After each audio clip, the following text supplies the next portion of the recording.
तो महागठबंधन में जब जाएंगे तो उनको विशेष राज्य का दर्जा याद आएगा। और जहाँ कहीं एनडीए की जरूरत पड़ेगी, पलट करके पलटू राम का इतिहास आपने छुपा नहीं। चुनाव में ही मुद्दा, देखिए दुर्भाग्य है बिहार का कि हम लोग सभी मेजर मुद्दा जो जनहित का मुद्दा है वो चुनाव में लेते हैं। हमारी पार्टी अशोक पेपर मिल पे पहले भी हमारे नेता शहनाज गैफी जी इसके लिए आंदोलन कई बार कर चुके हैं, करते रहते हैं, निरंतर मांग करते रहते हैं। लेकिन हम लोग जब पावर में आएंगे तब तो कुछ उसका निर्णय लेंगे निश्चित। बिहार फर्स्ट, बिहारी फर्स्ट संकल्प यात्रा के तीसरे चरण में आज दूसरा दिन हम लोग का दरभंगा है। इसके बाद हम लोग समस्तीपुर से आए दरभंगा, इसके बाद मधुबनी जाएंगे।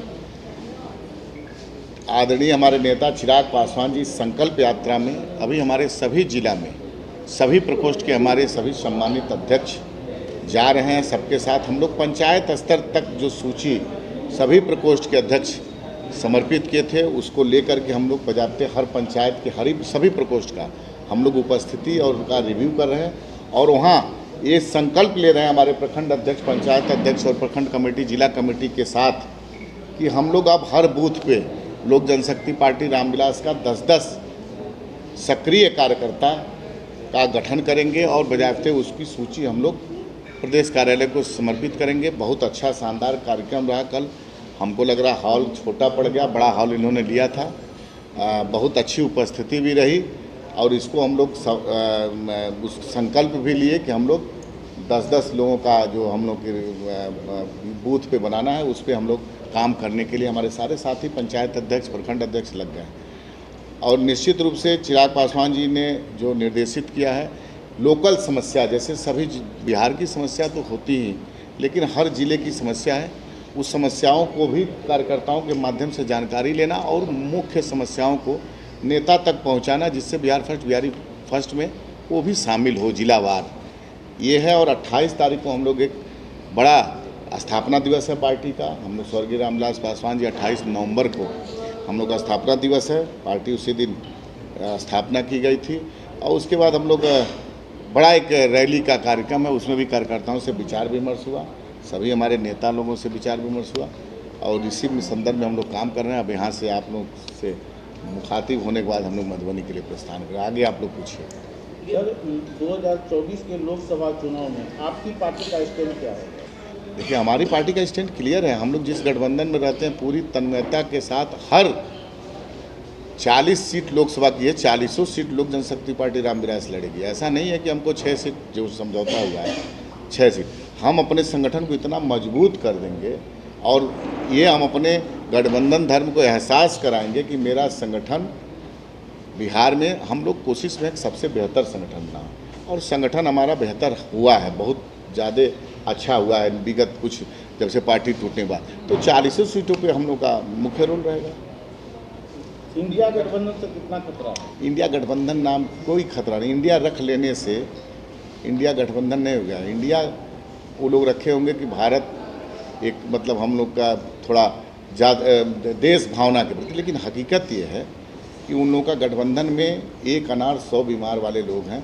जितने बड़े पार्टी के लोग, हमको लगता है कि पूरे गठबंधन के आधे से ज़्यादा पार्टी वाले लोग अपने ही नेता को प्रधानमंत्री के पद में देखना चाहते हैं। तो निश्चित रूप से जब गठबंधन सीटों पे समझौता होगा तो इंडिया गठबंधन जो गुब्बारा फूला हुआ है हवा निकल जाएगी उस दिन। अभी सर आपने कहा कि 6 सीटों पे बिहार में किस्मत आजमाएगी लोजपा, लेकिन गठबंधन होने के बावजूद भी चिराग पासवान को जो पार्टी में जगह मिलना चाहिए था गठबंधन में वो नहीं मिल पाया, इसका कितना मलाल है? नहीं, क्या मलाल है? हमको नहीं लगता है गठबंधन होने के बाद क्या आप मंत्री पद की तरफ इशारा कर रहे होंगे। मैं आपका इशारा समझ रहा हूँ। देखिए चिराग पासवान को अगर मंत्रालय से इतना ही प्यार मोहब्बत रहता तो 2020 में हमने एनडीए छोड़ा, एनडीए ने हमको बाहर नहीं किया। हमने एनडीए छोड़ा इसलिए कि 2017 में जब नीतीश कुमार जी पुनः एनडीए में आए, लगातार उनका क्या है आप लोगों से छुपा नहीं है। जब 17 में आए तो हमारे नेता भांप चुके थे नीतीश कुमार के बारे में कि ये सिर्फ अपनी संख्या दूसरे के बदौलत बढ़ाते हैं विधायकों की और ये पुनः जनादेश का अपमान करते हैं। महागठबंधन का अगर मैंडेट मिलता है तो एनडीए के साथ सरकार चलाते हैं और जब एनडीए का मिलता है तो महागठबंधन के साथ सरकार चलाते हैं। इसलिए निश्चित रूप से हमारे नेता भांप चुके थे। और नीतीश कुमार की जो बिहार के प्रति नीतियाँ हैं, जैसे मान लीजिए सबसे बड़ा हुआ पलायन, बेरोजगार, भ्रष्टाचार, लोग नौजवान हमारे रोड पे घूम रहे हैं पढ़ लिखने के बावजूद, शिक्षा व्यवस्था, स्वास्थ्य व्यवस्था, बहुत सारी व्यवस्था, इससे कोई मतलब नहीं, सिर्फ उनको कुर्सी से प्रेम है। इसलिए हम लोग अलग लड़े और नीतीश कुमार जी की नीतियों को हम लोग बिहार में लगभग 136 सीट पे लड़ने के बाद जा कर के लोगों के बीच पहुंचाया और लोगों ने उनको नकारा। मात्र 43 सीट मिला है, उनको बिहार के मुख्यमंत्री का मैंडेट नहीं मिला है। तो आप लोग की ये आगामी चुनाव में किस मुद्दों के साथ जा रहे हैं? हमारा बिहार फर्स्ट, वेरी फर्स्ट में विज़न है, सब कैसे सर्वश्रेष्ठ राज्य का दर्जा बिहार प्राप्त करे। इसके लिए बिहार में कल कारखाने हों, स्वास्थ्य व्यवस्था दुरुस्त हो, कैसे पलायन रुके, कैसे यहाँ पर शिक्षा व्यवस्था दुरुस्त हो कि जाएँ बाहर हमारे बच्चे न पढ़ने, बहुत सारी बिहार फर्स्ट, बिहारी फर्स्ट में सभी समस्याओं का निदान है। कैसे किसानों को हम लोग बेहतर उनका लाभांश दें, उनकी कीमत दें, बहुत सारा चीज़ है। कैसे हमारे नौजवान जो बाहर जाते हैं, बाहर में वही कमाते हैं और यहाँ पर कोई रोज़गार नहीं है। पलायन आज देखिए कि भेड़ बकरी से बदतर स्थिति में ट्रेन और बसों में बाहर जाने को बाध्य हैं। नीतीश कुमार 2005 में शपथ लिए थे, लेकिन हस्र क्या है, पहले से ज़्यादा पलायन हो गया। ये सब मुद्दों से हमारे नेता चिंतित हैं और निश्चित रूप से हम लोग सरकार में आएंगे, ये सब का विधिवत हम लोग समाधान करेंगे। आप क्या पार्टी में हैं, उस पार्टी के भाजपा है मेन, आपका उसी से आप जुड़े हुए? देखिए, हम जब अलग हुए थे तो हम लोगों को परिवार तोड़ा गया, पार्टी तोड़ी गई, हम लोग इस पर चिंता नहीं करते हैं। हम लोग अपना, हमारे नेता बिहार में आशीर्वाद यात्रा के तहत सभी जिलों में जाने का काम किया और जनता मालिक होती है। कोई व्यक्ति अगर कह दे कि हम किसी को तोड़ देंगे, नहीं तोड़ेंगे, इसके लिए तो हम लोग जनता जनार्दन मालिक है, निर्णय उसको लेना है और जनता का आशीर्वाद चिराग पासवान के साथ है, इसलिए उनको कोई इग्नोर नहीं कर सकता। सर, आपका संकल्प यात्रा जो चल रहा है, कई पार्टियां कई यात्रा निकाल रही है, इसमें एक मुद्दा देखा गया है कि पहले बहुत उछल, अब वो शांत हो गया।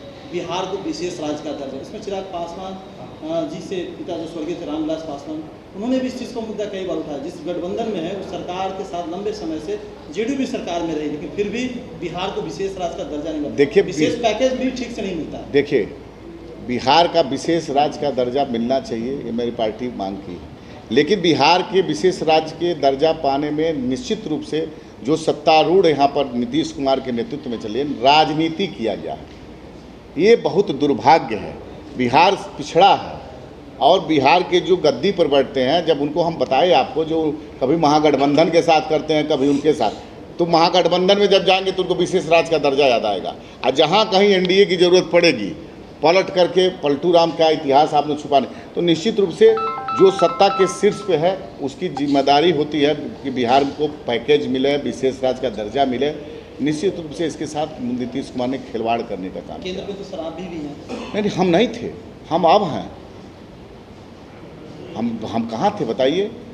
हम बीच में हम अलग हो गए थे। बिहार को पैकेज मिलना चाहिए, विशेष पैकेज मिलना चाहिए, अब विशेष राज्य का दर्जा भी मिलना चाहिए। मेरी पार्टी है इस पे पक्षधर है। सर, एनडीए से बिहार के मुख्यमंत्री के चेहरा के रूप में 2024 में क्या 25 में क्या चिराग पासवान जी होंगे? अब देखिए, एनडीए हम चाहने से नहीं होगा, बिहार की जनता के चाहने से होगा। बिहार की जनमानस का, जनता जनार्दन का जिसको आशीर्वाद मिलेगा वही होगा। और हम लोग अपने नेता के साथ, नेता हमारा कार्यक्रम कर रहे हैं, आप लोगों ने छुपा नहीं है कि आपके दरभंगा में भी हमको लग रहा है 1.5 दर्जन बार आ चुके हैं, सब दुख सुख में आना है। तो निश्चित रूप से बिहार की जनता ने ठान लिया है कि बिहार का मुख्यमंत्री अगला अगर चिराग पासवान के रूप में देख रही है और उनको आशीर्वाद देने का काम कर रही है। जनगणना का कितना इफेक्ट पड़ेगा 2024 लोकसभा? कुछ नहीं पड़ेगा। देखिए, जातीय जनगणना जो हुआ है ये महज लिपा पोती हुआ है और राजनीतिक मतलब प्रेरित होकर के, राजनीति से प्रेरित होकर के जनगणना हुई है। इसमें आप 29 दिन में एक जल्दबाजी में गणना किए और उसके बाद आपने आर्थिक और सामाजिक भी गणना किया है। आपने क्यों नहीं उसको लाया? 32 साल से आपका राज चल रहा है, आपके बड़े भाई का है या छोटे भाई का है। आपने क्या किया है जो समाज के नीचे तबके में लोग जी रहे हैं, सभी जाति सभी मजहब के लोगों का? ये जल्दबाजी में, विशेष पार्टी के दबाव में, विशेष जाति के दबाव में ये निर्णय है। आप देख रहे होंगे, आप बहुत सारे मीडिया के भी साथी मिले हैं, बोले हैं मेरे घर पे कोई नहीं आया था जनगणना में। ये कंप्लेन निहायत मतलब ये तो जिस रूप में नीतीश कुमार जी लाभ लेने के लिए किए थे, हमको लग रहा है इसका उनको खामियाजा भुगतना पड़ेगा। सर, चिराग पासवान जी कहे हैं कि अगर हाजीपुर मिल जाती तो वहाँ से चुनाव लड़ लेती, आसान राह हो जाता। इस पर आपका आसान राह देखिए चिराग पासवान जी के लिए कहीं नहीं है, सब जगह आसान है, सब जगह। मैं आपको बता दे रहा हूं कि लोक जनशक्ति पार्टी रामविलास, बार बार ये क्वेश्चन सभी जिले में आता है कि लोक जनशक्ति पार्टी रामविलास हाजीपुर से चुनाव लड़ेगी, ये निश्चित है। कौन लड़ेंगे वहाँ से?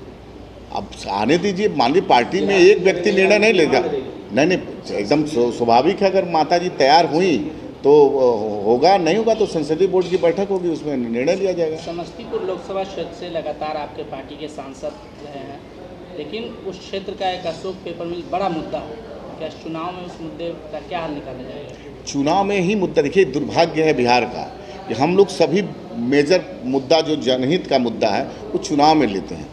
हमारी पार्टी अशोक पेपर मिल पे पहले भी हमारे नेता शहनाज कैफी जी इसके लिए आंदोलन कई बार कर चुके हैं, करते रहते हैं, निरंतर मांग करते रहते हैं। लेकिन हम लोग जब पावर में आएंगे तब तो कुछ उसका निर्णय लेंगे। निश्चित रूप से बड़ा मुद्दा है, बहुत सारे मुद्दे हैं यहाँ पे जो निश्चित रूप से, लेकिन उस सब चीज़ को चुनावी रूप में नहीं देखना चाहिए। हमें ये मुद्दा जायज़ है, इस सबको होना चाहिए। लेकिन उस क्षेत्र से लगातार आपके पार्टी के सांसद रहे हैं और आपकी पार्टी एनडीए के सहयोगी दल भी रह चुके हैं नीतीश कुमार के साथ ही, इसके बावजूद अब तक क्यों नहीं? नीतीश कुमार के साथ हमको लगता है कि हम लोग 15 से 17 से 20 तक ही हम लोग का साथ रहा है। नहीं तो नीतीश कुमार जी ने हमारी पार्टी को 2005 से ही तोड़ने का काम किया है, हमारे नेता को अपमानित करने का काम किया है। नीतीश कुमार जी का वही 17 से 20, 17 में जब वो पलट के आए थे, वो 20 इतना ही दिन का साथ रहा। भारतीय जनता पार्टी में हम लोग 14 में मान लीजिए आए थे। तो नीतीश कुमार की नीतियों का ही तो विरोध हमारे नेता कर रहे हैं, तो नीतियों में भी है, ये सब का होना चाहिए, चलना चाहिए ये सब। ठीक है।